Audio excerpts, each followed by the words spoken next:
Paul, I want to show you how the Biden campaign sought to take some of the things we're talking about and put it into a political message.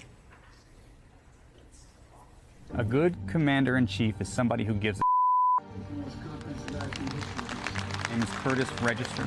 I served in the United States Marine Corps. My name is Ed McCabe. I served from the 1990s into 2014. Hey, my name is Matthew McLaughlin. I was a Navy pilot for 8 years. It is the first time I'm shaking the hands of a president of the United States. It was pretty impactful to me to see an individual that supports troops not just on the battlefield, but when we return home.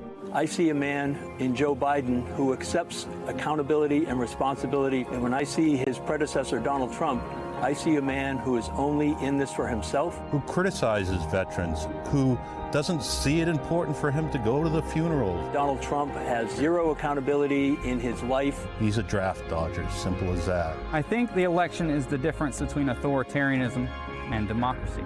And I came to see a president that cares about maintaining democracy.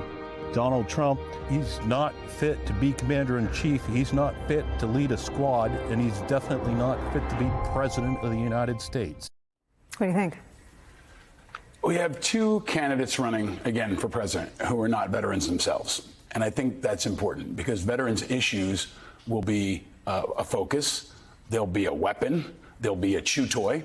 And this is a very important political battlefield. The fight for veteran voices, not only as advocates on behalf of the campaigns, but independent voices. 50% of my generation of veterans are independent. These are the folks that are up for grabs in places like Michigan and Arizona. And I think those are the folks that ultimately can be moved by patriotism and by the threat that Donald Trump presents as commander-in-chief, his character. Those issues will resonate with a certain number of voters. You're never going to get to Trump's base. I think they're gone. Don't even waste your time focusing rounds on them. But there's the battle for the middle. And that battle can be not only focused on veterans, but used by veterans to communicate and move those people, especially the ones that care about national security and defense. And I think those are the folks that are movable. I think it's a smart political play. And I think it's smart for Biden to hit first on it. Hillary didn't do that. And Trump had the upper hand because he kept pressing it over and over again. And I think it's a smart move for Biden to do that now. I mean, Scaramucci, the power of the ad is these men and women, these veterans speaking in their own words. But in terms of available material, this is the Atlantic reporting. Quote, when President Trump canceled a visit to the American Cemetery near Paris in 2018, he blamed rain for the last-minute decision, saying that the helicopter couldn't fly and that the Secret Service wouldn't drive him there. Neither claim was true. Trump rejected the idea of the visit because he feared his hair would become disheveled in the rain and because he did not believe it important to honor American war dead, according to 4 people with firsthand knowledge of the discussion that day. In a conversation with senior staff members on the morning of the scheduled visit, Trump said, quote, why should I go to that cemetery? It's filled with losers, end quote. In a separate conversation on the same trip, Trump referred to the more than 1,800 Marines who lost their lives at Belleau Wood as suckers for getting killed. This is who he is. It's reporting that's been corroborated by further journalists and authors of books. What do you, and I take both your point and Paul's about the Trump base, but I think veterans issues are something that, at least when I was working on campaigns, animate a much larger swath of the country than the veterans and their families and their communities.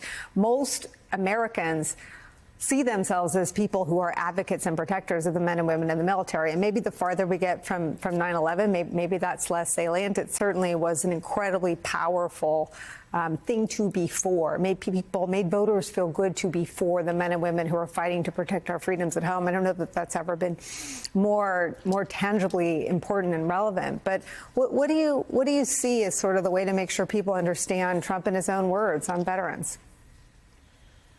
Well, listen, I mean, I was debating whether to bring this up to you, but who I'm named after, my uncle Anthony, was on that beach 80 years ago.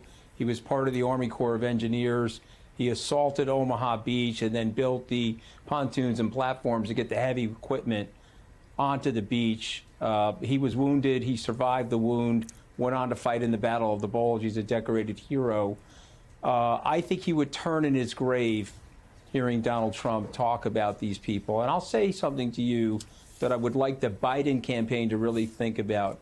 Men like my Uncle Anthony, who survived on Normandy, on that day came back to America. And you know what they said, Nicole? They said, I am so blessed to live an ordinary life in America in a free country. And we've got to get the Biden campaign to get out there and find people. My uncle's now deceased, obviously. He died fittingly on Memorial Day 2005.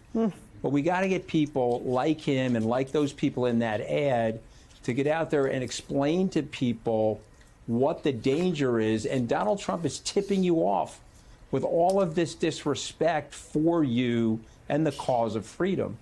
And they've got to do that, and they've got to do more of those ads that you just showed. I think so, too. I think it's, if you look, and I can't believe you were debating. I'm so happy you shared that with me, and that your uncle Anthony would. I mean, I think about the flag. You know, I think about the upside down flag. Like, how far have we come that isn't a top story every day? I mean, like, the flag used to be such a sacred thing. I mean, when mine gets wind whipped, you know, we run to whoever's still open, and just that so much has been desecrated in the name of the tribalism and the nativism that serves up Donald Trump's ego. And I wonder, you know, Ruth, and I'll give you the last word before we take a break.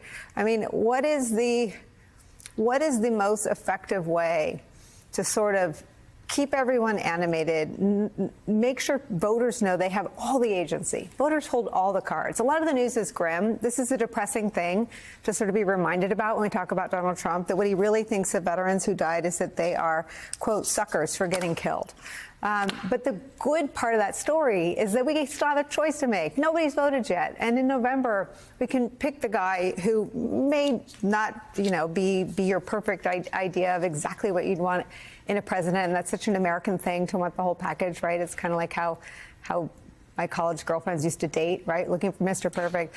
But the idea that we can just take this one metric, who would be an honorable commander-in-chief, seems so clear, Ruth.